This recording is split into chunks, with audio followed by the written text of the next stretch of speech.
Vamos a conversar en los siguientes minutos, amigos de confirmado.net, con Carlos Rabascal. Él es un conocido empresario, periodista o comunicador social y participó ya desde hace algunos meses en la política dura y pura, no sé si pura, pero por lo menos política dura, como candidato a la vicepresidencia de la República con Andrés Arauz. Llegó a la final y pues el presidente ahora es Guillermo Lasso. Carlos, una vez más, bienvenido y gracias por aceptar este diálogo. ¿Cómo te sientas? ¿Cómo estás? ¿Cómo te sientes en este momento? ¿Cómo estás? Y para conversar de algunos temas de coyuntura nacional. Marco Antonio, gracias por la invitación y gracias siempre también por estar presente en la vida democrática del país a través de la información, a través de la comunicación, a través de un periodismo alternativo en los medios digitales, que siempre es importante porque lo que hay que evitar en el país es la construcción de la verdad única, como se ha venido dando en los últimos 5 años a través de los medios de comunicación en alianza con el poder político.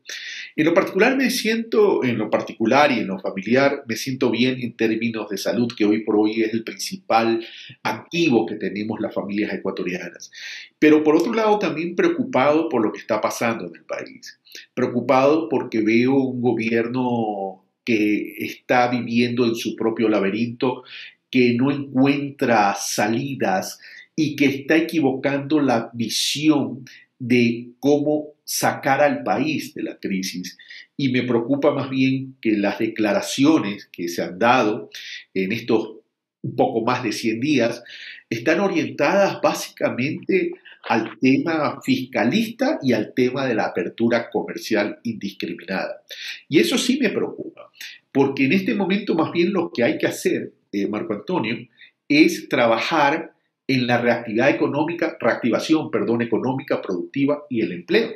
Proteger producción y proteger empleo. Eso es lo que tenemos que hacer en este momento para poder salir de la crisis. Pero el gobierno nacional lamentablemente cree y considera, al amparo evidentemente de una visión ideológica neoliberal, que para poder sacar al país de la crisis hay que enfocarse exclusivamente en lo fiscal y en la reforma tributaria. Y esas declaraciones del ministro Cueva y del propio presidente Lasso, que hay que poner impuesto a las personas que ganan a partir de $1,000, es completamente equivocada. Y sin duda son temas que vamos a abordar, pero antes quería plantearte un poco la dinámica de esta conversación, que va a versar sin duda sobre los 100 días del presidente Lasso, las proyecciones políticas y económicas del país y, por supuesto, tus escenarios personales en lo político, que ya lo habías anunciado hace algunas semanas a través de tus redes sociales. Pero antes de eso, quisiera, y esta era la primera inquietud, preguntarte con toda la sinceridad, ¿qué lecciones te dejó la campaña electoral en lo personal y en lo político? ¿Qué lecciones te dejó una campaña tan compleja y que hasta ahora muchos no logramos entender qué es lo que pasó al final?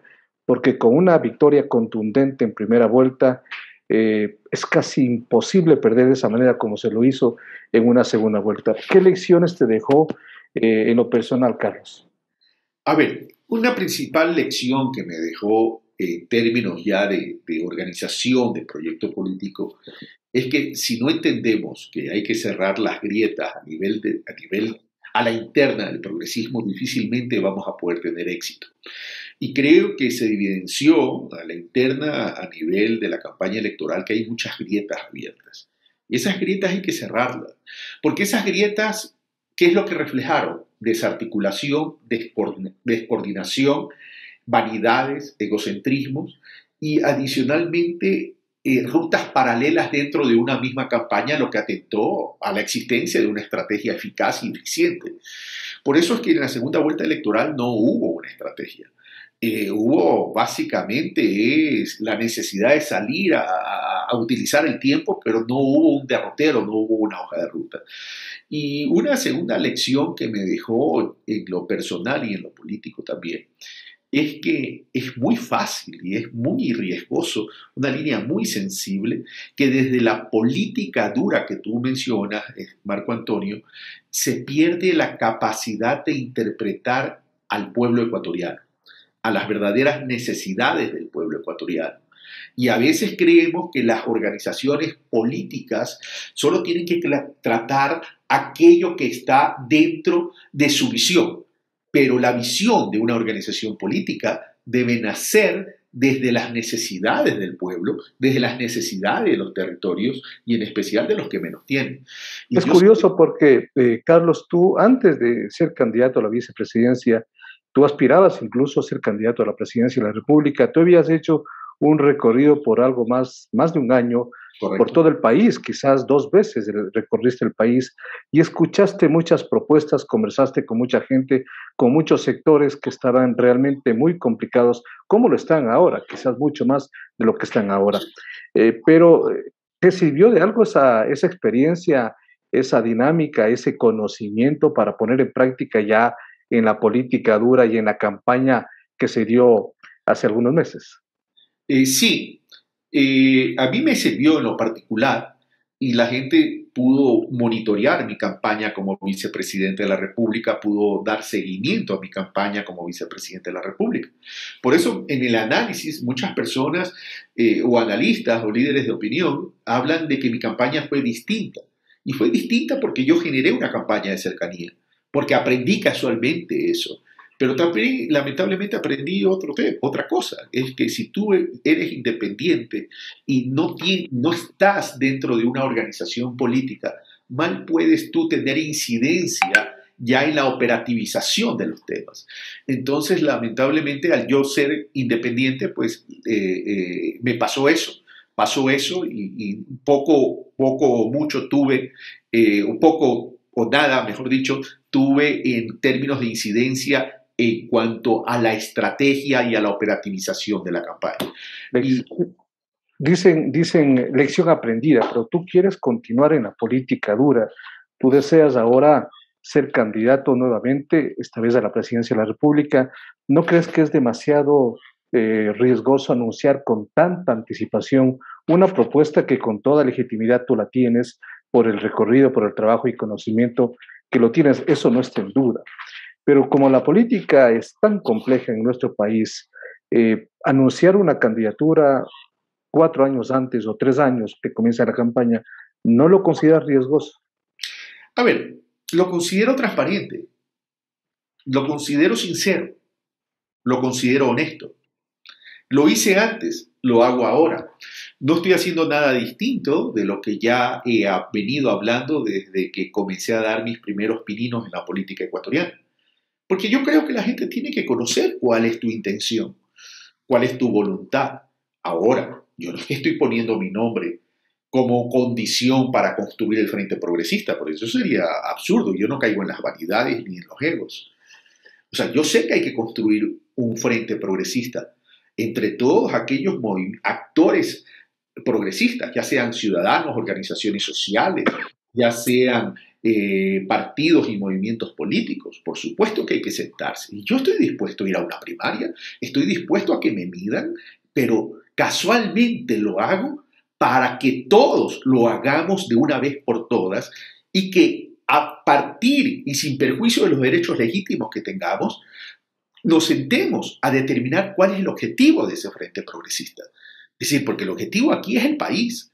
El objetivo es recuperar el Ecuador, sacar al país de la crisis, construir esa sociedad de bienestar y a partir de ponernos de acuerdo con esos objetivos, establecer el camino para poder llegar a ese objetivo. Y evidentemente el camino tiene que ser una gran conciliación progresista a efectos de poder cumplir con esos objetivos. Ahora ¿Lo ves bien, posible? ¿Lo ves posible? Porque tú mira que lo que ha pasado durante estos últimos años, necesariamente tú te vas a tener que volver a centrar con Andrés, con Rafael Correa y con mucha gente que representa un sector muy importante del progresismo, pero también deberás sentarte para conversar con Leonidas Issa, con sectores indígenas, con los sectores sindicalistas que siguen sin encontrarse todavía a esta altura del año 2021. pues mira, me voy a sentar a hablar, Porque si hay algo que lamentablemente ha pasado en la política ecuatoriana y sobre todo en la parte progresista, es que hemos perdido la capacidad del diálogo. A lo mejor me pueden llamar ingenuo, me pueden llamar idealista, como seguramente quienes tienen más recorridos en la política ecuatoriana. Pero es que el tema es que hay que recuperar aquello que se perdió, pues, Marco Antonio, porque se lo ha perdido. Y tenemos que buscar puntos de coincidencia. El tema es que tenemos que entender y comprender que todos los movimientos y organizaciones sociales tenemos que hablarnos entre iguales. Porque si no nos hablamos entre iguales, entonces no vamos a generar la credibilidad y confianza entre nosotros. ¿A qué me refiero con esto? Es decir, a ver, el progresismo es muy amplio. Hay varios actores. Unos actores que tienen mayor incidencia en política electoral que otros, sí, es verdad. Pero cada organización política y cada movimiento social y ciudadano y cada actor ciudadano tiene el derecho legítimo de fortalecer aquello que él cree. Y lo que tenemos que tener la habilidad es de generar el punto de encuentro y poder conversar. Por eso lo hago desde antes, para buscar con tiempo las coincidencias, trazar la cancha de esa conciliación para que después al apuro no haya, para que después con el tiempo, cuando las papas quemen, no haya que correr al apuro y que cada uno y correr el riesgo que ciertos sectores se sientan desplazados, se sientan excluidos, se sientan descartados. Entonces, tenemos que comenzar a hacer otro tipo de política. Tenemos que entender a la política como el arte de la conciliación en beneficio de esos objetivos que son superiores, que es el país. Porque lo que vas a encontrar son 8 años de neoliberalismo en el Ecuador, en donde muchos sectores se han visto, se sienten afectados justamente por esa crisis política, económica, social en nuestro país. Entonces, ¿cómo convertir en alternativa real a la circunstancia de catástrofe social que está viviendo el Ecuador? Yo creo que en estos más de 100 días que ha tenido el gobierno de Guillermo Lasso, ya ha reflejado lo que es el efecto neoliberal. Restarle el valor a la palabra presidencial, a la palabra de la promesa política en una campaña electoral, y el darle la espalda a un pueblo ecuatoriano que necesita otro tipo de programas, de proyectos, de políticas y de estrategias. Es decir, el pueblo ecuatoriano, y mira tú has hecho una pregunta muy interesante, y esas son las lecciones que uno tiene que aprender. El pueblo ecuatoriano se mueve en función de su sentimiento, de su inteligencia, obviamente, pero también de su sentimiento y de su realidad. Y el pueblo ecuatoriano, que también es un elector, es volátil. Mira lo que acaba de pasar en Argentina, con las PASO de Argentina. Es volátil. Entonces lo que tenemos que entender entonces, que si queremos participar realmente en la política dura, que aquella que tú mencionas, tenemos que entender es al pueblo. Y cuidado, nos centramos en quién es más importante que el otro, cuando es el pueblo lo más importante. Ese es el progresismo. Nos hemos pasado durante mucho tiempo hablando desde el progresismo que hay que colocar al ser humano por encima de todo. Pues ya llegó la hora, desde la política, no siendo gobierno, de hacerlo. Generar una política participativa, generar una política inclusiva. No va a ser fácil, vamos a encontrar muchos escollos, pero hay que hacerlo desde ya. Si no lo hacemos desde ya, no vamos a tener tiempo. Esa conciliación progresista debe llevarnos a un gran frente, donde todos somos importantes. ¿Ya has iniciado conversaciones con algunos sectores, con algunos líderes, o todavía sigues manejando digamos, esa estrategia interna para luego ya salir, buscar, conversar, llamar, contactar a la gente, a los sectores? Hemos comenzado a dar los primeros pasos, evidentemente. Hemos conversado con Centro Democrático, hemos conversado con Surgente. Estoy con conversaciones también con mi buen amigo Rafael Correa. Tenemos una conversación que estamos por definir fecha, porque es importante, porque el correísmo es parte del progresismo.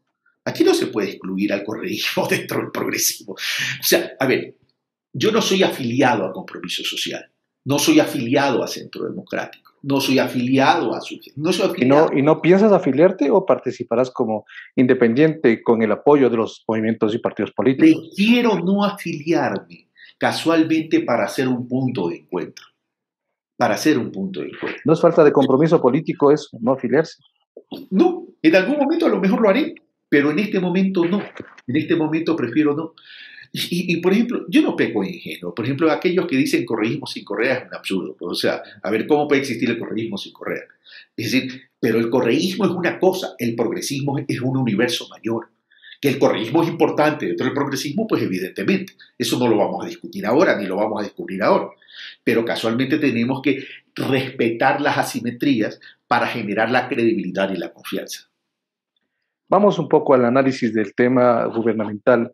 La estrategia política del gobierno, tú lo habías mencionado algunas cosas, pero estamos hablando de echar la culpa a los demás, de no tener una claridad política, de justificar las circunstancias que están haciendo para luego pues tener la legitimidad, entre comillas, de convocar a dos eventos que están ahí, que podrían presentarse, o consulta popular o muerte cruzada.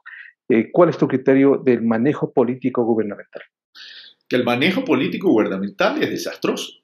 Es decir, cuando yo te digo que el gobierno vive en un laberinto en lo político como vive en un laberinto en la ausencia de un programa económico. Lo único bueno que ha hecho, y en eso debo reconocerlo y aplaudirlo, es el tema del plan de vacunación. Porque no reconocer eso sería una necedad. Y yo en eso soy serio.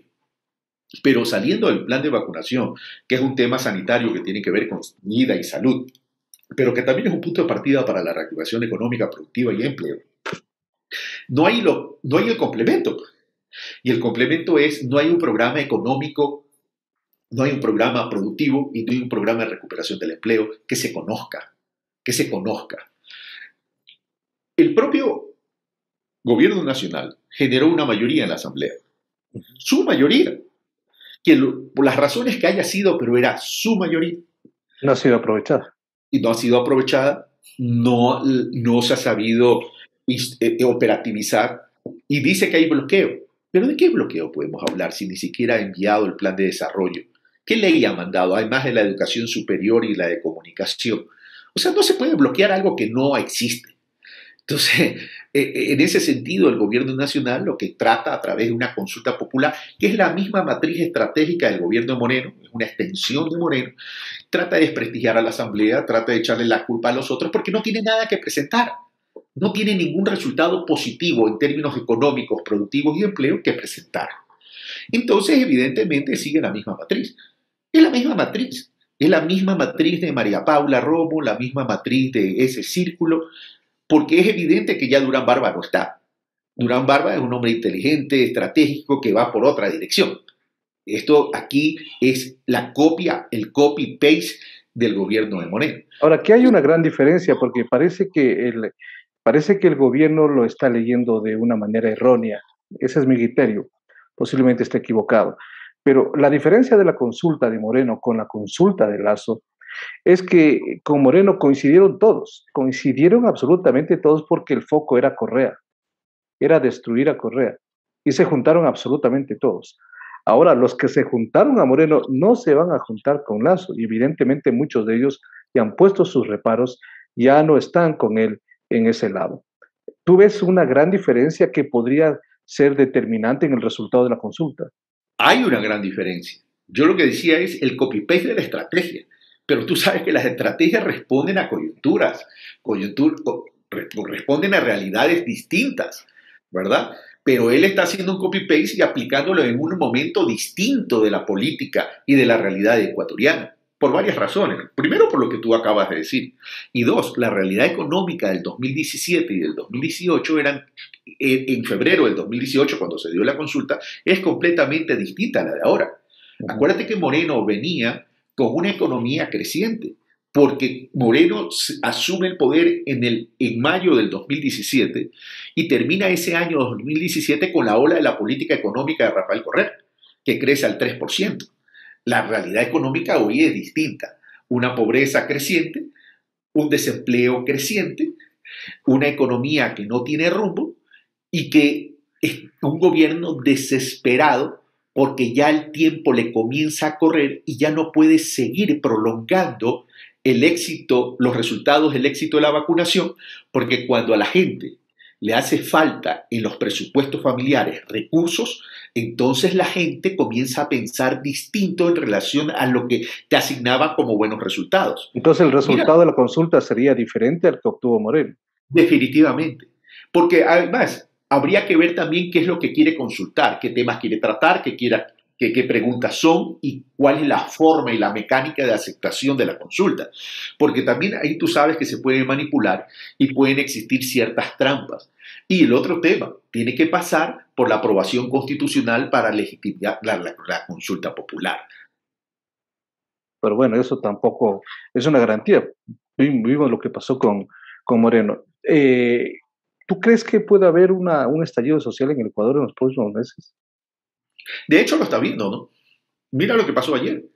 Es decir, y esto refleja, a ver, aquí hay no solamente una grieta política provocada por el mismo gobierno, porque cuando es una grieta política con otros actores políticos, queda en lo político. Pero aquí ya está existiendo una grieta y una falta de gobernabilidad entre el gobierno y ciertos sectores de la sociedad. ¿A qué me refiero? Cuando tú ofreces en campaña varias cosas y no las cumples, como el precio de sustentación del arroz, como el tema de la CENESID, del examen de ingreso, como el tema de no tocar el tema laboral, etcétera, etcétera, etcétera, como la eliminación del 2%, el 2% de impuestos sobre las ventas totales a los microempresarios y no lo cumples. Entonces ya esa grieta y esa polarización política es entre el gobierno y sectores de la sociedad, llámese sectores productivos o llámese organizaciones de carácter sindical. Y estamos viendo que están comenzando a las marchas de nuevo, cosa que no se vivía hace mucho tiempo, y esas grietas son peligrosas, porque la gobernabilidad está dada en las calles realmente, porque cuando la ciudadanía tiene problemas de vida por falta de recursos económicos, las calles recobran otro tipo de sentido, y eso sí es peligroso. Finalmente, ya en esta parte, Carlos, entonces, tu proyección política personal tiene que ver con la insistencia en el protagonismo en la política, es decir, como candidato a la presidencia de la República para las próximas elecciones. Esa es tu hoja de ruta. A ver, mi hoja de ruta es el progresismo, es el frente progresista. O sea, a mí, Centro Democrático y su gente me han propuesto ser candidato a la presidencia de la República, aceptar una precandidatura. Estamos hablando de Claro, precandidatura, porque no se puede hablar de candidaturas. así es. Tal cual como existió antes. Si yo no estoy planteando nada distinto, eso habrá que definirlo más adelante. Habrá que definirlo más adelante, pero yo tengo el derecho legítimo de comenzar a fortalecer este proyecto y seguir conversando con la gente. Aquí yo no excluyo a nadie, todo lo contrario. A ver, si hay algo que a mí me gusta y lo he evidenciado a lo largo de mi vida, es que a mí me gusta la inclusión y me gusta sumar y multiplicar en términos de fuerza